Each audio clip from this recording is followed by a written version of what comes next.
ଭାରତର ସମ୍ବିଧାନ ପ୍ରଣେତା ତଥା ଭାରତ ରତ୍ନ ବାବା ସାହେବ ଆମ୍ବେଦକରଙ୍କ 134ତମ ଜୟନ୍ତୀ। ଭାରତର ସମ୍ବିଧାନ ପ୍ରଣେତା ତଥା ଭାରତ ରତ୍ନ ବାବା ସାହେବ ଆମ୍ବେଦକରଙ୍କ 134ତମ ଜୟନ୍ତୀ ବିଭିନ୍ନ ଅନୁଷ୍ଠାନ ପକ୍ଷରୁ ପାଳିତ ହୋଇଯାଇଛି।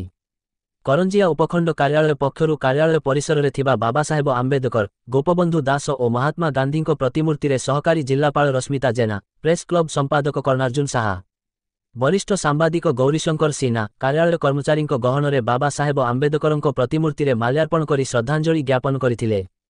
ଉପଖଣ୍ଡ ପୁଲିସ ଅଧିକାରୀ ନବକୃଷ୍ଣ ନାୟକଙ୍କ ଉପସ୍ଥିତିରେ ଉପଜିଲ୍ଲାପାଳଙ୍କ କାର୍ଯ୍ୟାଳୟ ପରିସରରେ ଥିବା ମହାପୁରୁଷଙ୍କ ପ୍ରତିମୂର୍ତ୍ତିରେ ପୁଷ୍ପମାଲ୍ୟ ଓ ପ୍ରଦୀପ ପ୍ରଜ୍ୱଳନ କରି ଶ୍ରଦ୍ଧାଞ୍ଜଳି ଅର୍ପଣ କରାଯାଇଥିଲା।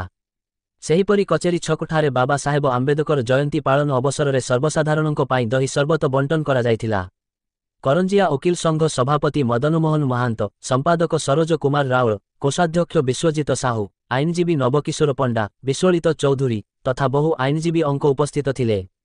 ଆଦିବାସୀ ମହିଳା ସଂଗଠନ ପକ୍ଷରୁ ଅଧ୍ୟାପିକା ସୁକାନ୍ତି ନାୟକ ଯୋଗଦେଇ ମାଲ୍ୟାର୍ପଣ କରିଥିଲେ। ଆମ୍ବେଦକର ଜୟନ୍ତୀ ପାଳନ କମିଟି ପକ୍ଷରୁ ପଦ୍ମଲୋଚନ ଟୁଡୁ, ମନୋଜ କୁମାର ସେଠୀ, ଲୁଲୁ ସାହୁ, ସମୀର ଓତା, ସାଜୁ ଦାସ, ଲକ୍ଷ୍ମୀ ସିଂ, ନିର୍ମଳ ସେଠୀ, କୃଷ୍ଣ ନାୟକ, ସିପୁ ନାୟକ, ରାଜୁ ମହାନ୍ତ, ଲକ୍ଷ୍ମଣ ନାୟକ, ବିଜୟ ବେହେରା, ବିଷ୍ଣୁ ମହାନ୍ତ, ରତି ରଞ୍ଜନ ସେଠୀ, ଦୀପକ ମହାନ୍ତ, ଅରୁଣ କୁମାର ବେହେରା, ବାବୁରାମ ବେଶ୍ରା ଏବଂ ଦେବାଶିଷ ବେହେରାଙ୍କ ଅଧ୍ୟକ୍ଷତାରେ ବାବା ସାହେବଙ୍କ ଜୟନ୍ତୀ ପାଳିତ ହୋଇଯାଇଛି। ଅତିଥି ଭାବେ ଉପଖଣ୍ଡ ପୁଲିସ ଅଧିକାରୀ ନବକୃଷ୍ଣ ନାୟକ, ଆଇଆଇସି ଶରତ କୁମାର ମହାଳିକ ଯୋଗଦେଇ ସମ୍ବିଧାନ ପ୍ରଣେତା ଅଙ୍କ ଜୀବନୀ ଉପରେ କହିବା ସହିତ ପଥଚାରୀଙ୍କୁ ଦହି ସରବତ ବଣ୍ଟନ କରିଥିଲେ।